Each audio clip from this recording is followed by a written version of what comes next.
Halo, perkenalkan saya Yosefina Roventiwanlai, NIM 2403010200642. Saya akan mempresentasikan ujian akhir semester mata kuliah Special Topics in Accounting tentang perkembangan standar akuntansi. Yang pertama, latar belakang.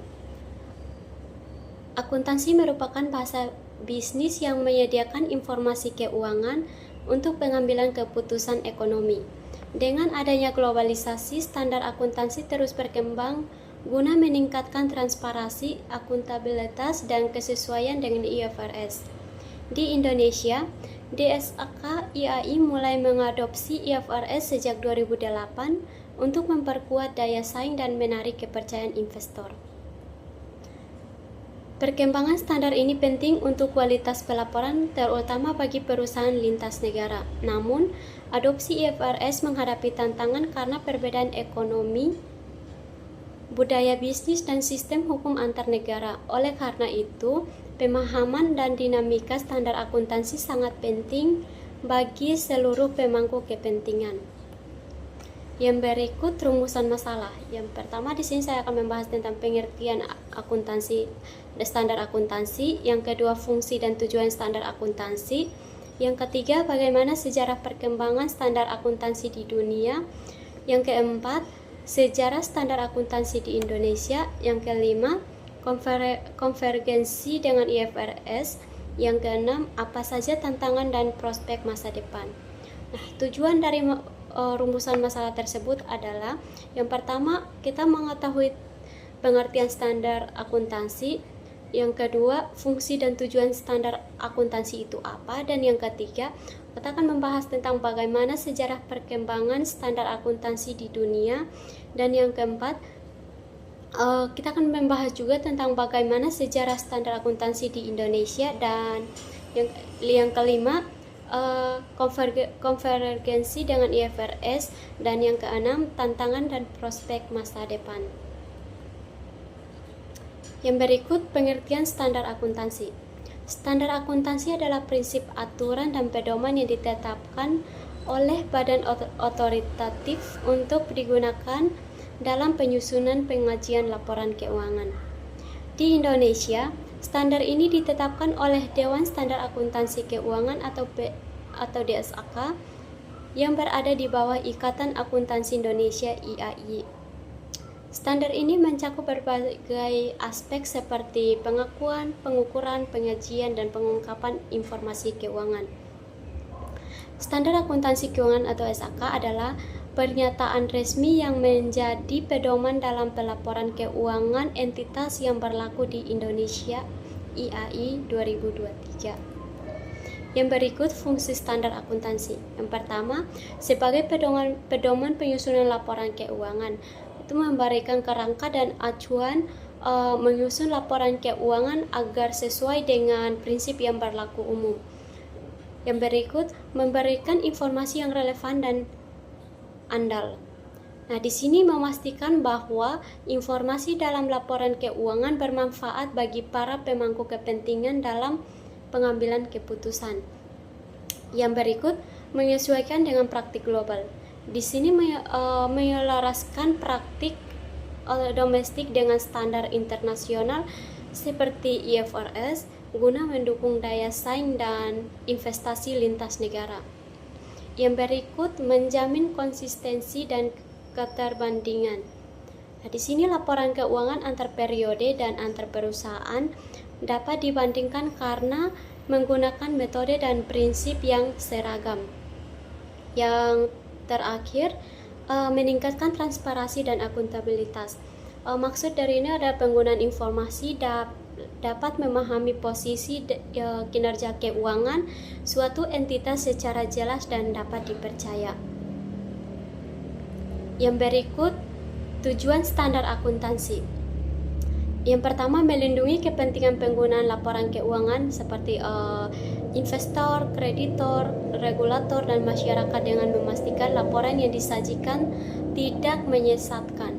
Yang kedua, mendorong praktik akuntansi yang baik dan tertib agar tidak terjadi manipulasi atau penyimpanan dalam pelaporan keuangan. Yang ketiga, meningkatkan efisiensi dan integrasi ekonomi global. Hal ini terutama di era globalisasi dengan laporan keuangan yang dapat dipahami oleh investor di internasional dan pihak lain di seluruh dunia. Yang keempat, menetapkan kerangka umum. Di sini untuk pengakuan, pengukuran, pengajian, dan pengungkapan transaksi ekonomi yang dilakukan entitas. Yang kelima, menjamin kejelasan dan kepatuhan regulasi. Laporan keuangan yang sesuai dengan standar mempermudah pengawasan dan otoritas seperti OJK, DJP, dan auditor. Berikut sejarah perkembangan standar akuntansi di dunia. Yang pertama, abad ke-15, Luca Pacioli atau Italia menerbitkan buku Summa de Arithmetica pada tahun 1994 yang menjelaskan sistem pembukuan berpasangan double entry bookkeeping. Abad ke-20, negara-negara maju mulai menyusun standar akuntansi sendiri. Amerika Serikat mendirikan Financial Accounting Standards Board atau FASB pada tahun 1973 yang menyusun Generally Accepted Accounting Principle atau GAAP. Pada tahun 2001, IASC direstrukturisasi menjadi International Accounting Standard Board atau IASB. IASB mulai mengembangkan International Financial Reporting Standard IFRS, dan pada tahun 2005 Uni Eropa mulai mewajibkan penggunaan IFRS. Saat ini lebih dari 140 negara menggunakan IFRS baik penuh maupun sebagian. Sebelum yang berikut, sejarah standar akuntansi di Indonesia. Yang berikut, sebelum tahun 1973, praktik akuntansi sangat dipengaruhi oleh sistem kolonial Belanda. Tidak ada lembaga khusus yang mengatur praktik penyusunan laporan keuangan. Pada tahun 1973, Ikatan Akuntan Indonesia IAI mengeluarkan prinsip akuntansi internasional PAI yang mengacu pada Generally Accepted Accounting Principle GAAP di Amerika Serikat. Pada tahun 1994, PAI diperbaharui menjadi standar akuntansi keuangan SAK. SAK disusun agar lebih komplit dengan standar internasional, khususnya International Accounting Standard IAS.